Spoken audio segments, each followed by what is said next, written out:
duas pessoas que vieram comigo esta noite. Elas são da Bolívia, são de uma casa de oração na Bolívia e vieram para o Brasil para fazer uma especialização em medicina.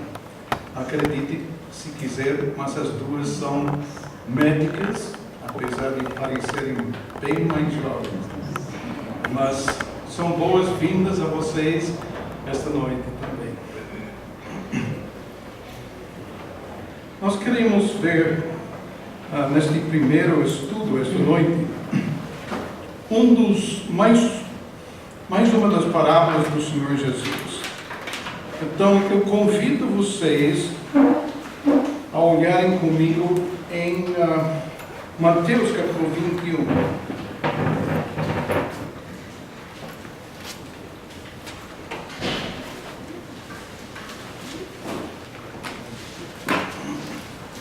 Mateus capítulo 21. E o que eu quero fazer esta noite é, primeiramente, ler a parábola todinha, talvez fazer uma observação aqui ou ali, mas depois a gente quer voltar para esta parábola e olhar para as pessoas principais da parábola. Então nós vamos começar a nossa leitura com o versículo 33. Eu gosto de fazer uma pergunta quando a gente estuda parábolas.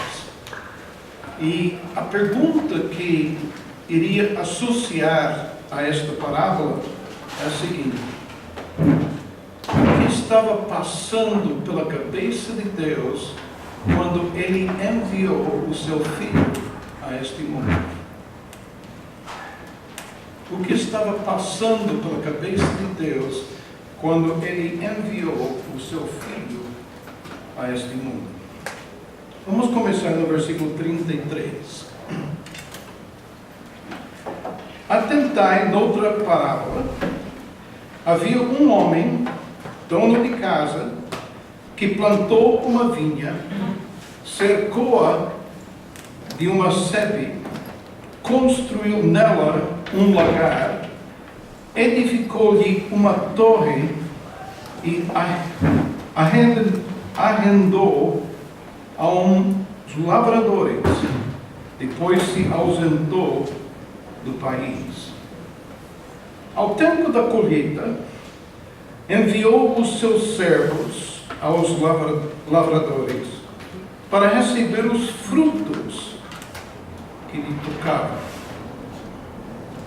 Deixa-me só mencionar uma coisa a respeito das frutas que são mencionadas aqui, pelo fato que ele era o dono desta terra e ele estava passando a terra para outros para ser alugada por essas pessoas.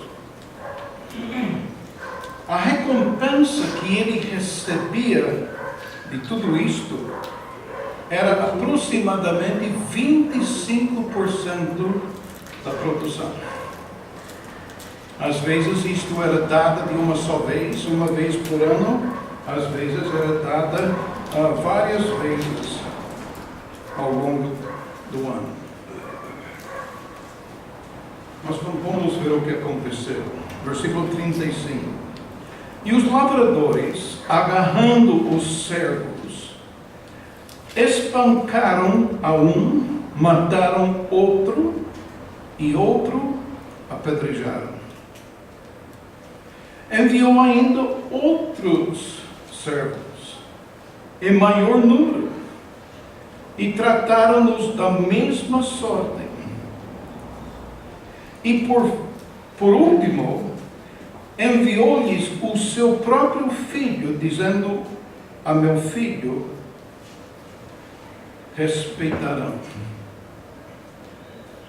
Se a gente fosse para o livro de Marcos esta noite e olhássemos na mesma parábola,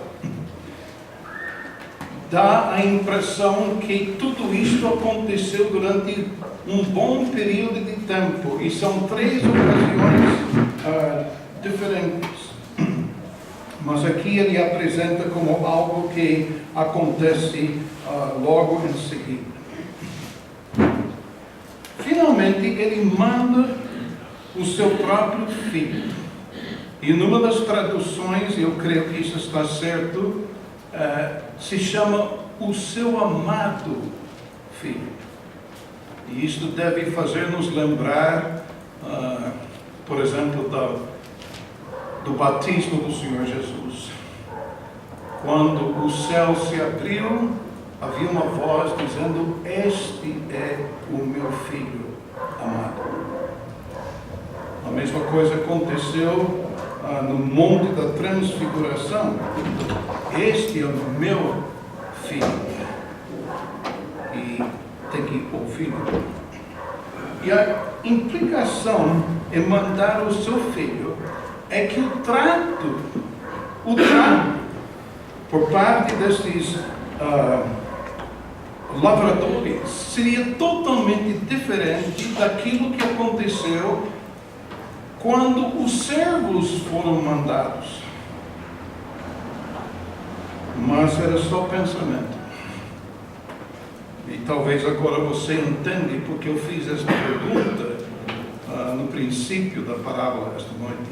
O que estava passando pela cabeça de Deus quando Ele enviou o seu Filho a este mundo? Sabendo que o trato que o Filho receberia não seria diferente do trato que os lavradores também receberam. Versículo 39. Agarrando-o, lançaram-no fora da vinha e o mataram. Quando, pois, vier o senhor da vinha, que fará aqueles lavradores? De princípio, você não sabe a quem ele está dirigindo esta pergunta. Mas aparentemente haviam pessoas presentes que estavam ouvindo esta parábola, sendo que era um tipo de ensino, um modelo de ensino naquela época. Então veja bem no versículo 41, quando diz: responderam-lhe. Esses não são os lavradores que estão respondendo, é outro povo. Responderam-lhe: fará perecer horrivelmente a estes malvados e arrendará a vinha a outros lavradores que lhe remetem os frutos nos seus devidos tempos. Interessante a reação desse povo. E você não vê que o Senhor os repreendeu por esta atitude, pois seria uma atitude tomada também pelo próprio Senhor Jesus. Então, ele não os repreendeu. Versículo 43. Portanto vos digo que o reino de Deus vos será tirado e será entregue a um povo que lhe produza os respectivos filhos. E daria a entender, especialmente no Evangelho de Mateus, que é um evangelho que é dirigido ao povo judeu, que quando ele fala essas palavras, e diz, no versículo 43, portanto vos digo que o reino de Deus vos será tirado. Você lembra que havia um momento quando o próprio povo judeu o recusou como sendo o seu Messias. E mais para frente, o Evangelho foi dado ao povo gentil. Então ele diz, versículo 43 novamente: portanto vos digo que o reino de Deus vos será tirado e será entregue a um povo que lhe produza os respectivos frutos. Versículo 44. Todo o que cair sobre esta pedra ficará em pedaços, e aquele sobre quem ela cair ficará reduzido a pó. Agora mais para frente a gente vai entender que pedra é essa. Mas note bem que ele se aproxima desta pedra de duas maneiras. Em primeiro lugar, ele diz: todo o que cair sobre esta pedra ficará reduzido a pó. Aquele sobre quem ela cair ficará reduzido ao pó. Então não importa se você cair em cima desta pedra ou se a pedra cair em cima de você, o resultado vai ser o mesmo. Em outras palavras, o que ele está querendo frisar aqui é que existe algo a respeito desta pedra.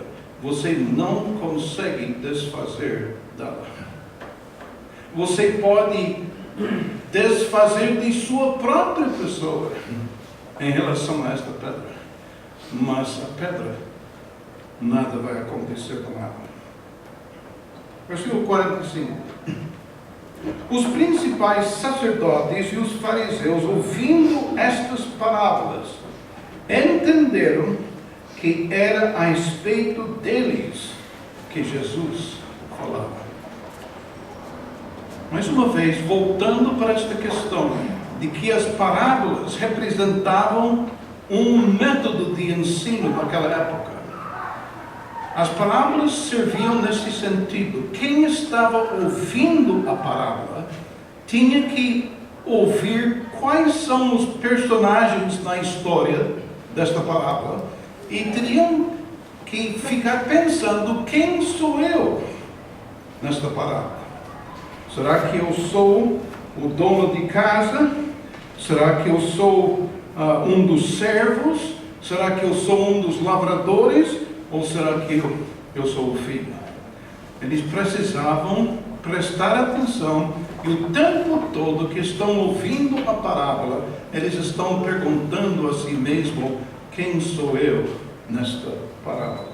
E veja bem que os principais sacerdotes e os fariseus, ouvindo estas parábolas, entenderam que era a respeito deles que Jesus falava.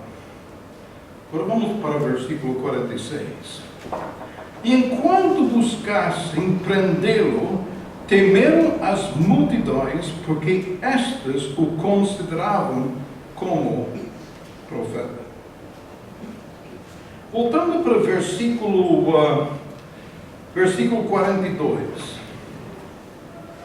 Perguntou-lhe Jesus: nunca lestes nas Escrituras a pedra que os construtores rejeitaram?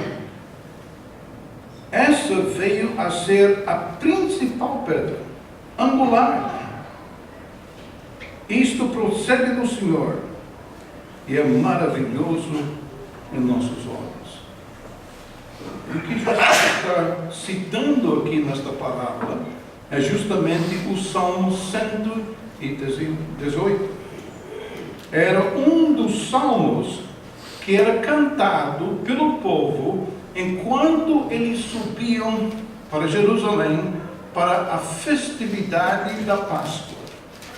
Então, ele deve ter aproveitado desse momento, porque você pode perceber que nós estamos se aproximando no livro de Mateus, onde ele vai ser julgado, ele vai ser sentenciado, ele vai ser crucificado. Então, esta é a verdadeira Páscoa que será realizada naquele momento. Eu lembro quando era criança apenas, o nosso avô estava nos visitando naquela ocasião, E subindo a nossa rua, havia uma igreja luterana. E esta igreja estava construindo uma escola ao lado da igreja. E meu avô queria passar o dia inteiro observando esta construção. Era uma construção que envolvia pedras. E ele observava estes homens enquanto eles batiam nas pedras para ter a pedra na forma que elas queriam, a fim de colocar no seu devido lugar. Agora, havia momentos quando a pedra que eles acharam que poderia servir no lugar, não servia. A pedra foi colocada de lado. Mais para frente, esta pedra acabou sendo a pedra mais importante na construção. A gente não sabe exatamente a posição desta pedra. Ou era a pedra da esquina do prédio, ou era esta pedra que cabia na arca, por cima da porta, em que você tinha que ter uma pedra para segurar as outras pedras no seu devido lugar. Mas qualquer que seja a interpretação, esta pedra acabou sendo a pedra principal. Primeiramente, ela foi rejeitada, mas logo em seguida, ela foi colocada como a pedra principal. Agora, o que eu quero fazer é voltar nesta parábola esta noite e olhar para cada uma das personagens que aparecem aqui. E a primeira personagem é justamente este dono da casa, ou o dono da terra. Na maioria destas parábolas, a pessoa que está sendo apresentada por trás do cenário é nada mais do que o nosso Deus. Ele é o dono da terra aqui. Então diz, atentai noutra parábola, havia um homem, dono da casa, que plantou uma vinha. Esta terra pertencia a essa pessoa por direito. Ele tinha o título que mostrava que esta terra pertencia a ela. Mas por quê? Além de ter comprado a terra, conseguido esta terra, note bem o que ele tem feito nesta terra. Ele plantou uma vinha, ele cercou-a de uma sebe, ele construiu nela um lagar, edificou-lhe uma torre e arrendou-a a uns lavradores, depois se ausentou do país. E dá a impressão que ele não somente é o dono desta propriedade, ele é o criador desta propriedade. É ele que plantou a vinha, é ele que cercou-a com uma sebe, é ele que construiu nela um lagar, é ele que edificou-lhe uma torre e assim por diante. Ele não somente é o dono deste pedaço de terra, mas ele é o criador. Ele pegou esta terra e fez alguma coisa desta terra. Isto me faz lembrar do meu Deus. Ele não somente é o dono deste mundo, mas ele é o criador deste mundo. E tudo que a gente vê ao redor de nós, aonde quer que você esteja neste mundo, é o resultado das obras de suas mãos. Ele não é simplesmente o dono, ele é também o criador. Ele fez algo com este mundo que que foi criado por ele. Ele foi para um país distante. E no versículo 34 diz: ao tempo da colheita, enviou os seus servos aos lavradores para receber os frutos que lhe tocavam. Vamos identificar as pessoas aqui. Os servos, a gente vai ter uma ideia melhor mais para frente. Eu só queria que vocês olhassem primeiramente nestes lavradores. Os lavradores alugavam uma parte desta terra. E a função dos servos era ir atrás dos lavradores a fim de receber o aluguel daquela propriedade. Esse é um momento muito difícil. Eu lembro de meu pai. A gente morava num prédio de apartamentos. Meu pai nunca teve uma casa própria. A gente alugava um apartamento num prédio. E eu ia todo mês com meu pai para visitar o dono desse prédio de apartamentos e pagar o aluguel. E eu lembro que ele sempre agradecia profundamente ao meu pai, porque ele era uma pessoa que sempre pagava o aluguel e sempre pagava em dia o aluguel. Você pode imaginar a frustração que ocorre neste trecho quando diz no versículo 34: ao tempo da colheita, enviou os seus servos aos lavradores para receber os frutos que lhe tocavam. E os lavradores, agarrando os servos, espancaram a um, mataram outro e o outro apedrejaram. O que é que o dono desta terra faz logo em seguida? Ele manda mais servos e mais servos do que ele mandou a primeira vez. Talvez esperando que, havendo um maior grupo de servos, haveria possibilidade de colocar pressão nesses lavradores. Mas veja bem o que aconteceu, versículo 36. Enviou ainda outros servos em maior número e trataram-nos da mesma sorte. E por último, enviou-lhe o seu próprio filho, dizendo: a meu filho respeitarão. Eles devem ter levado um susto quando o filho do dono apareceu.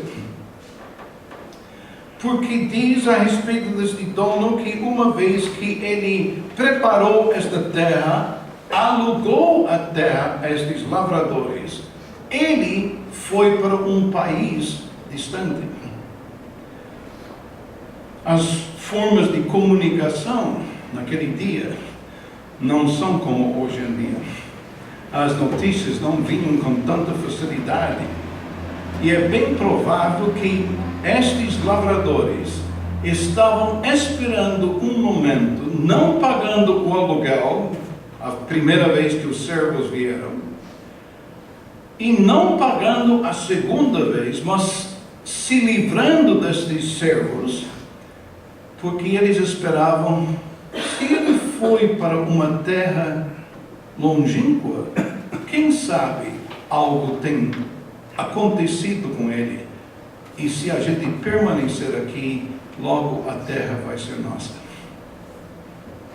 Eles devem ter levado um susto quando quem aparece para receber o aluguel, neste momento, é o próprio filho. E ele espera que o tratamento em relação ao filho vai ser diferente do trato que foi dado aos lavradores. Mas note bem o que aconteceu. Versículo 38. Mas os lavradores, vendo o filho, disseram entre si: este é o herdeiro. Ora, vamos matemo-lo e apoderemo-nos da sua herança. E agarrando-o, lançaram-no fora da vinha e o mataram. Eu quero que vocês vejam um retrato que está sendo apresentado nesta parábola a respeito de nosso Deus. Você está enxergando a paciência do nosso Deus? Ele primeiramente espera que estes homens, por conta própria, vão pagar este aluguel.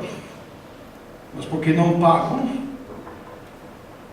ele manda alguns de seus servos para receber o aluguel.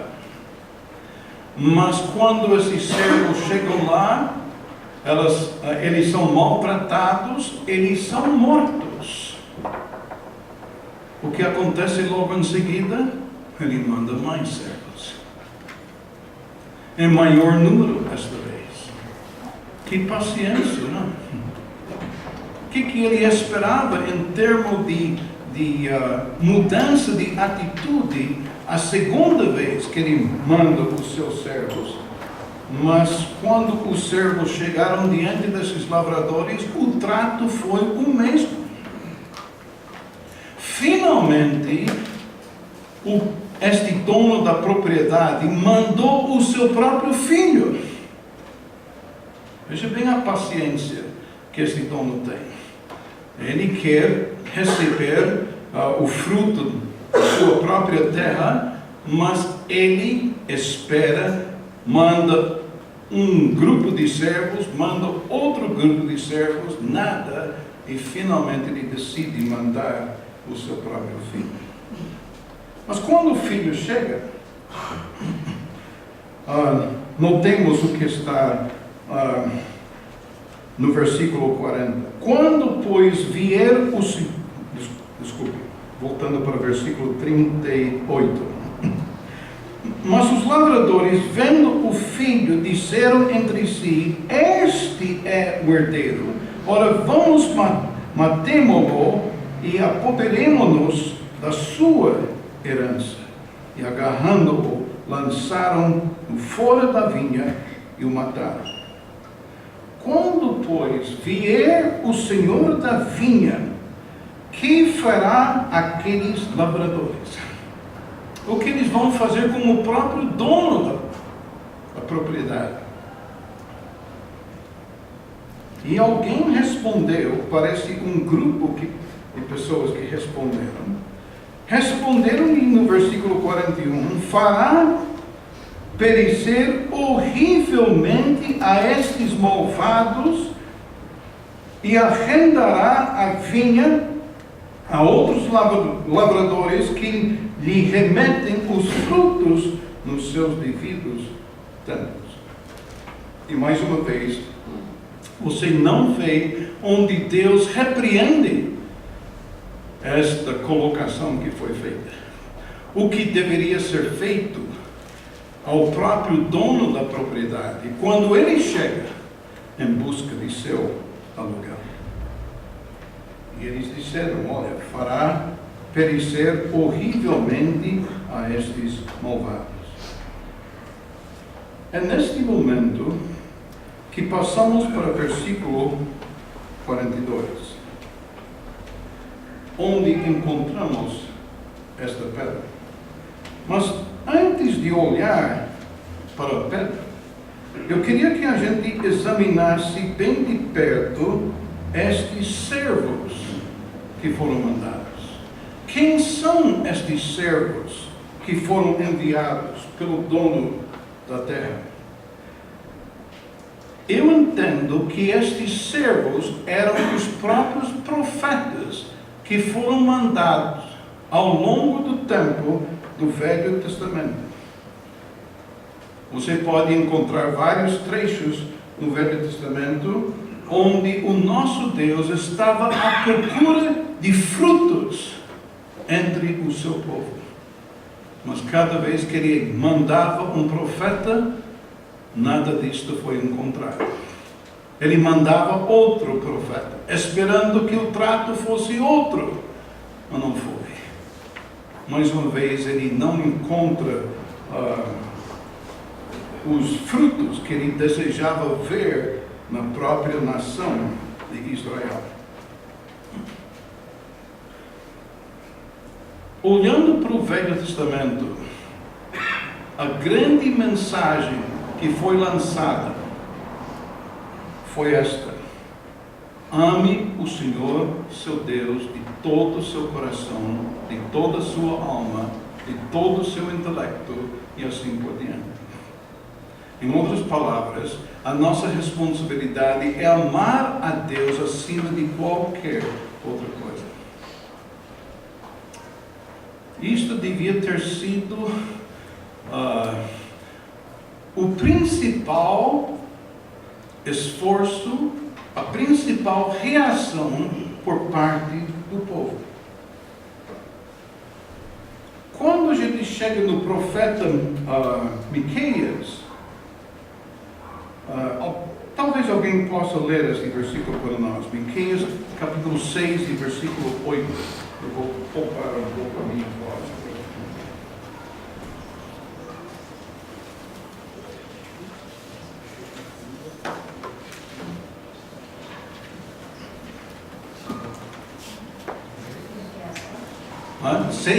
Capítulo 6 e versículo 8.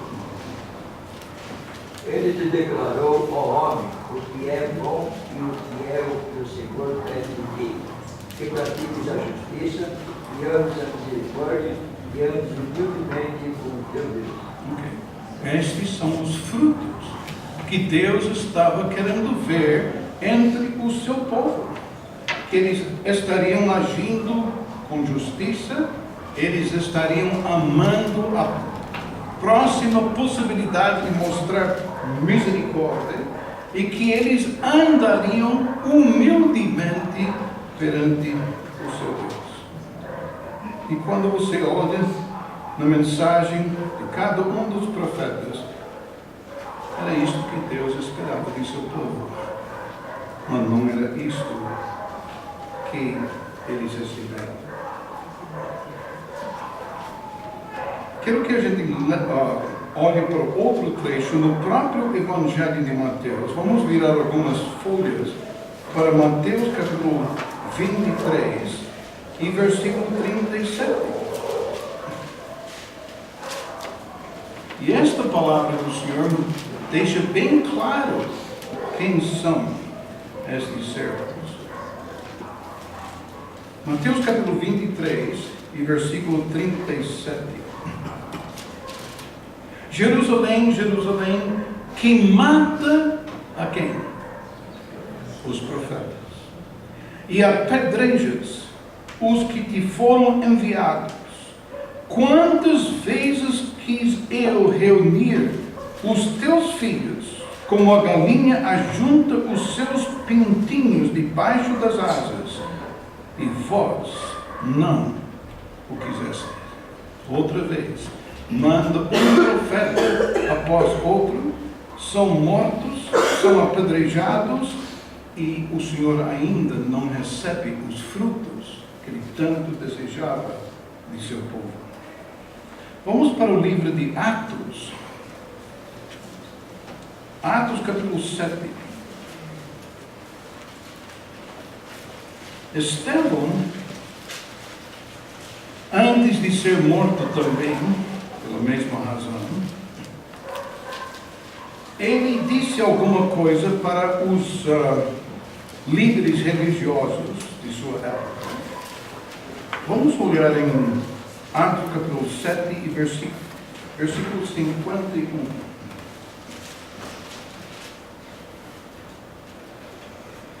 Ele vira para este povo e ele diz: homens de dura cerviz e incircuncisos de coração, e de ouvidos, vós sempre resistis ao Espírito Santo. Assim como fizeram vossos pais, também vós o fazeis. Qual dos profetas vossos pais não perseguiram? Eles mataram os que anteriormente anunciavam a vinda do justo, do qual vós agora vos tornastes traidores e assassinos. Vós que recebestes a lei por ministério de anjos, o guardaste. Vamos olhar finalmente no livro de Hebreus. Hebreus capítulo 11.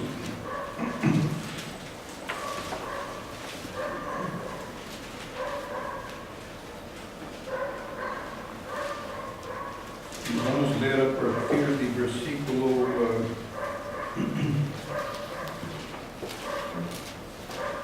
vamos começar no versículo 32.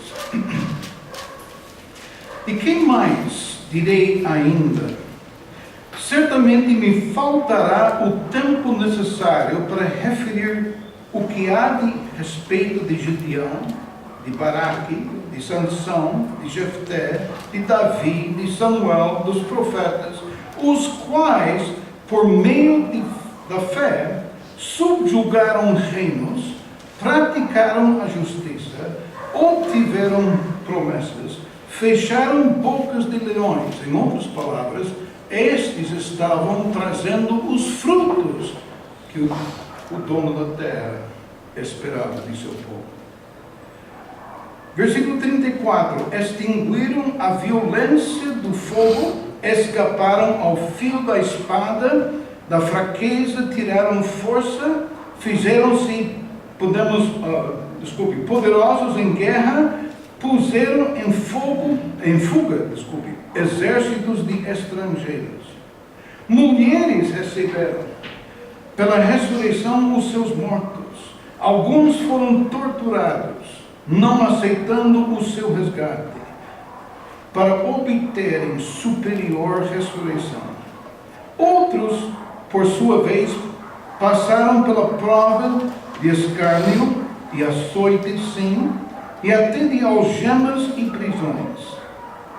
Agora veja bem o que aconteceu com estes que realmente produziram os frutos que era tão esperado. Foram apedrejados, provados, cerrados pelo meio, mortos ao fio da espada, andaram peregrinos, vestidos de peles de ovelhas e de cabras, necessitados, afligidos, maltratados, homens dos quais o mundo não era digno, errantes pelos desertos, pelos montes, pelas covas, pelos antros da terra.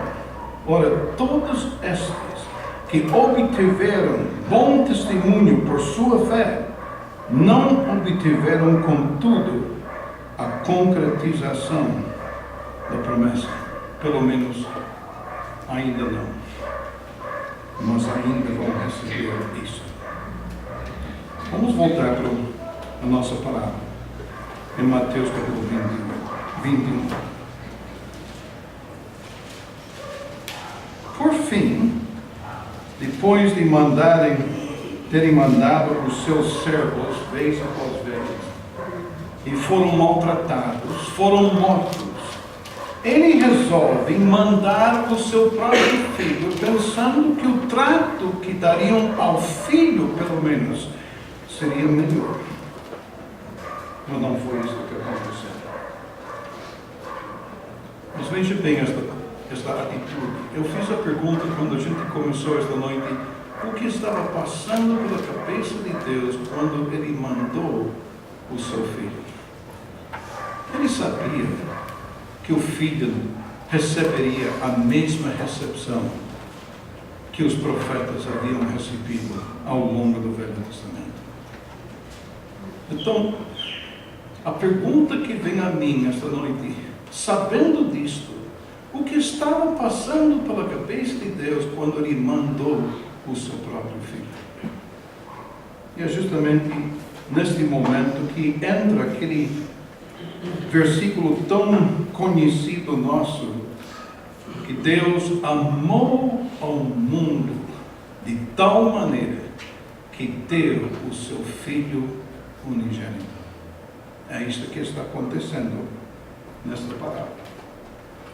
Deus, mesmo sabendo o trato que os profetas haviam recebido desses lavradores, desses a quem a terra foi emprestada, ele sabia que se ele mandasse o seu filho, o trato seria o mesmo.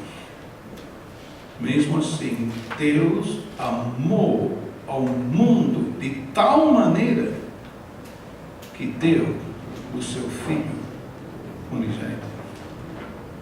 Impressionante. Impressionante. Então, vamos falar um pouco a respeito deste Filho em terminar. Ele está citando Salmo 118. Quando ele diz, a partir de versículo 42, perguntaram-lhe Jesus: nunca lestes nas Escrituras a pedra que os construtores rejeitaram? Esse veio a ser a principal pedra angular. Isto procede do Senhor e é maravilhoso aos seus olhos, aos nossos olhos. É interessante que hoje em dia a gente olha para trás e contempla esta cena com uma tamanha apreciação pelo fato que o nosso Deus, sabendo o que seu Filho receberia às mãos das pessoas daquela época, mesmo assim, ele mandou o seu próprio Filho.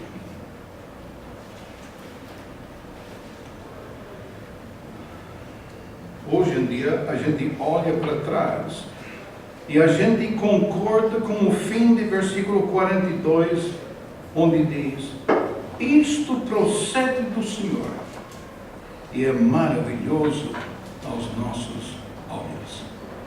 Porque enviar o seu Filho, a obra da nossa redenção, foi efetuada naquela cruz, foi concretizada. O que aconteceu com esta pedra? Versículo 42, perguntou-lhe Jesus: nunca lestes nas Escrituras a pedra que os construtores rejeitaram? Essa veio a ser a principal pedra angular. Isto procede do Senhor e é maravilhoso aos nossos olhos. Agora veja bem, versículo 43.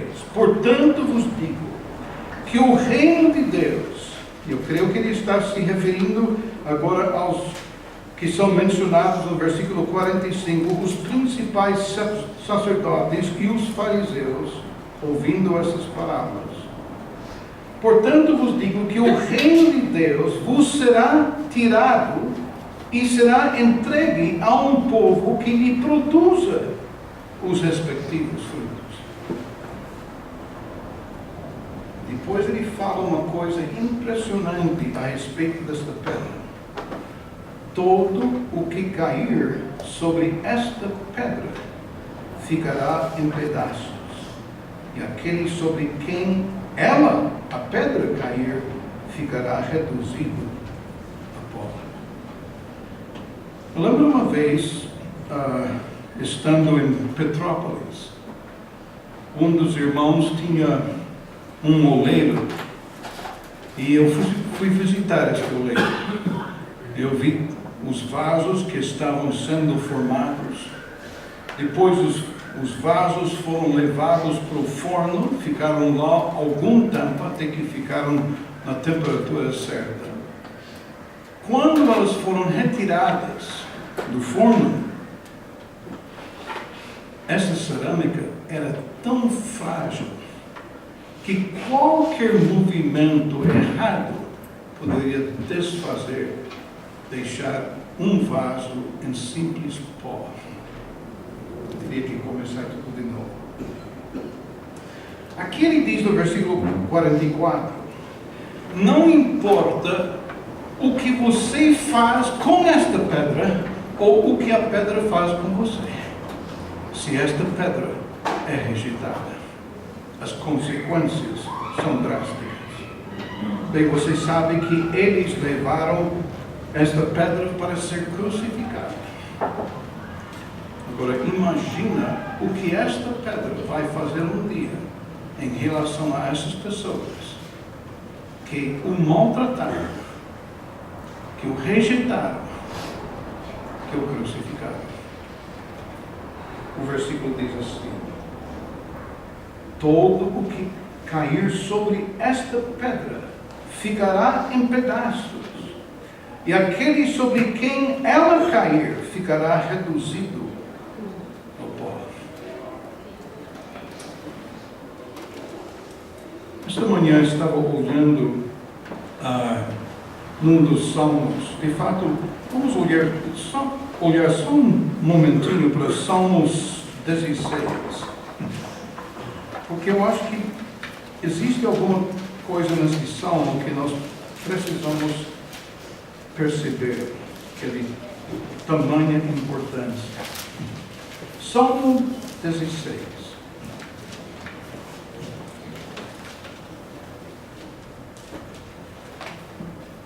Vamos para o versículo 4. Muitos serão as penas dos que trocam o Senhor por outros deuses. Não oferecerei as suas libações de sangue, e os meus lábios não pronunciarão os seus nomes. Você não fica frustrado, às vezes, quando você vê o que está acontecendo ao redor de nós hoje em dia? Parece que as pessoas que são injustas é que são as pessoas que estão prevalecendo, que estão bem de vida. Parece que tudo prospera na mão deles. E nós, os filhos de Deus, muitas vezes passamos por dificuldades e provações nesse mundo. O que ele está dizendo aqui, em versículo 4, muitos serão as penas dos que trocam o Senhor por outros deuses. Em outras palavras, eles vão receber o seu pago no futuro. E vão ser muitos sofrimentos. Isto vai ser o futuro dessas pessoas. Eles só têm esta vida para desfrutar o que eles têm. Mas vejam bem o que acontece conosco no versículo 5. O Senhor é a porção da minha herança, do meu cálice, tu és o arrimo da minha sorte. Caem-me as divisas em lugares amenos, é muito linda a minha herança. A gente pode passar por dificuldades nesse mundo, mas quando chegarmos na presença de Deus, vai ser outra coisa, completamente diferente. Nós vamos receber a nossa herança, que vem do Senhor. Como é maravilhoso tudo isso aos nossos olhos, diz o salmista em Salmo 116. Vamos orar e terminar.